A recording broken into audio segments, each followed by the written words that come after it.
Iran ও যুক্তরাষ্ট্রের মধ্যকার যুদ্ধ বন্ধে মধ্যস্থতা করতে এই মুহূর্তে পাকিস্তানে অবস্থান করছেন মার্কিন ভাইস প্রেসিডেন্ট জেডি ভ্যান্স। আর তার এই অতি গুরুত্বপূর্ণ কূটনৈতিক মিশন নিয়ে হোয়াইট হাউসে এক অনুষ্ঠানে বেশ মজার কিন্তু অর্থবহ মন্তব্য করেছেন প্রেসিডেন্ট ডোনাল্ড ট্রাম্প। সম্প্রতি স্টার লাঞ্চ চলাকালীন এক অনুষ্ঠানে ট্রাম্প রসিকতা করে বলেন, যদি এই শান্তি আলোচনা ব্যর্থ হয় তবে আমি জেডি ভ্যান্সকে দায়ী করব, আর যদি এটি সফল হয় তবে এর পুরো কৃতিত্ব আমি নিজে নেব।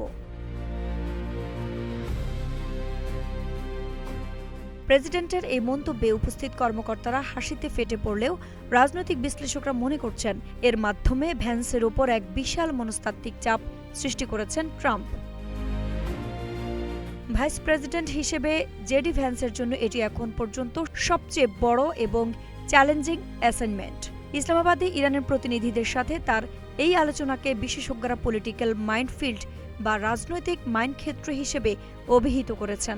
মধ্যপ্রাচ্যে গত 6 সপ্তাহে রক্তক্ষয়ী সামরিক সংঘাতের পর বিশ্ব অর্থনীতি যখন টালমাটাল, তখন এই শান্তি আলোচনা অত্যন্ত গুরুত্বপূর্ণ। আইরিন হাসান, নাগরিক প্রতিদিন।